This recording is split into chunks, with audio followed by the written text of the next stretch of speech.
Hello， 大家好啊！今天来聊一下大脑的深度休息。你会不会觉得自己的脑子越来越不好使了？长一点的东西都看不下去了，啥成果没有，还累得不行。首先啊，为什么我们的大脑会感到疲惫？是因为它真的处理了太多的信息了。有一项研究发现啊，普通人每天接收的信息量相当于34 GB， 约等于10万，导致我们的大脑处于一个长期的高度警觉的状态。再加上啊，大家习惯于刷各种10几秒、几秒钟的视频，1分钟可能刷好几篇笔记。在几百万年前，咱们的祖先从一棵树移动到另外一棵树，这个过程呢，可能需要5到10分钟。而我们现代人呢，科技发展是挺神速的，我们的大脑生理结构基本上没有变化，还是一个原始人。神经科学家亚当·盖泽雷曾经说过，我们的大脑仍然更擅长处理5到10分钟的信息。Huberman 的视频里面也会经常讲，大脑切换主题平均也要7分钟。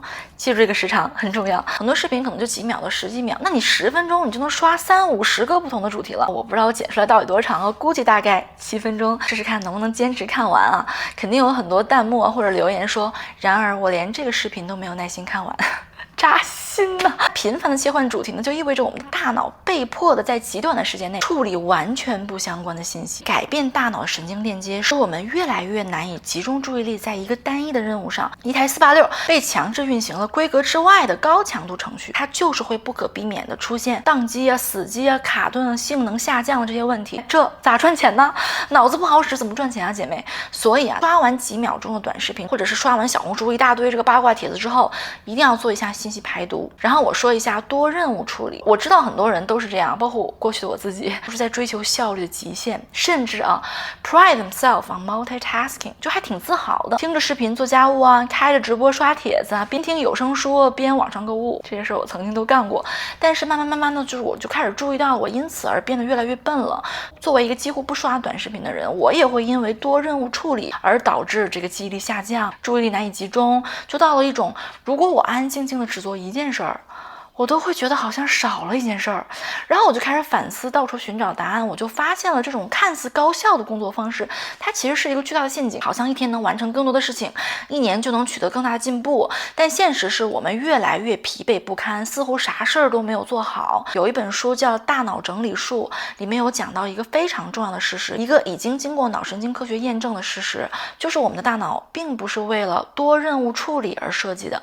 当我们尝试同时干好多事的时候，本质上还是在进行快速的注意力切换，而这种频繁的切换呢，就会消耗我们极大的心理能量，就有一种大脑被掏空的感觉啊，导致迅速的疲劳。斯坦福大学还有一项研究啊，习惯于多任务处理的人，在单一任务上的表现反而不如那些专注于一件事情的人。所以当我们自以为在提高效率，其实呢，可能是在主动的削弱我们的认知能力。OK， 说了这么多方法来了，为什么我每次都一定要讲原因给你们？我们大脑就是这样，如果你不知道原因，不知道原理，你很难直接去做啊！我相信有很多人是先跳到这里。那如何打破这个恶性循环啊？第一，设定一个明确的工作时段，在这段时间内只专注于做这一项的任务。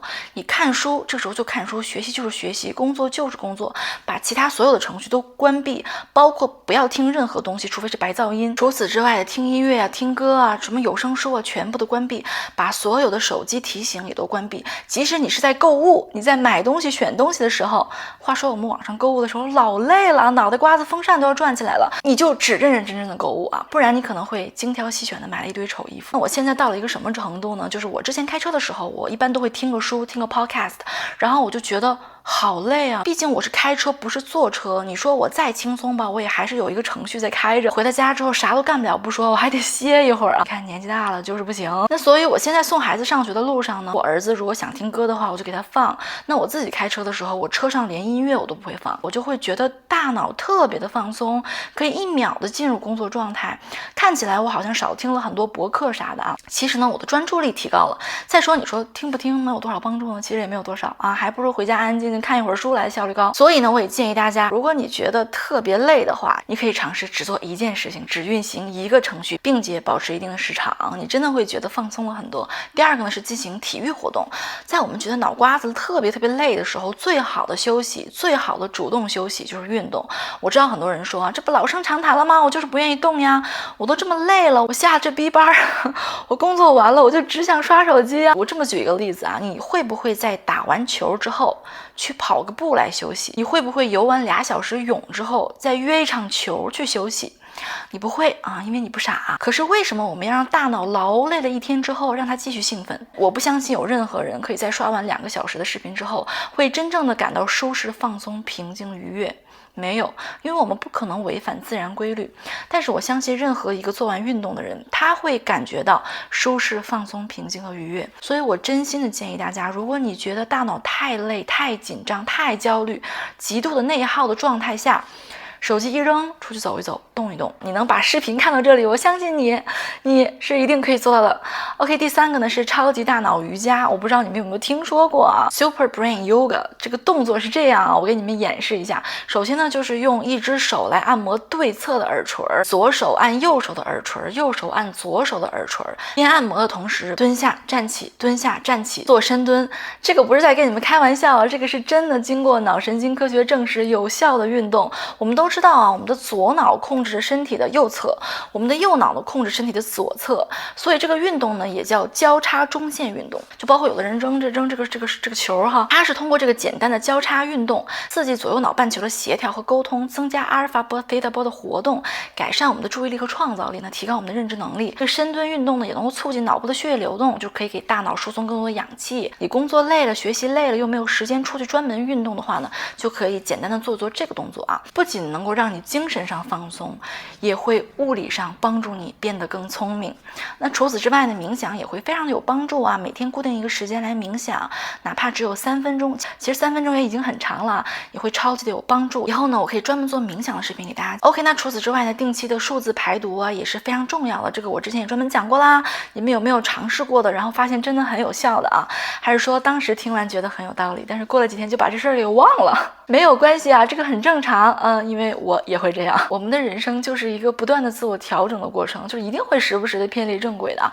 重要的是努力的把自己拉回来的这个过程本身就是一种锻炼，就是一种成长。真正的效率来自于深度专注，而不是表面的忙碌，给我们大脑一个喘息的机会。你会发现呢，你不仅能够完成更多的任务，也会感到真正的充实和满足。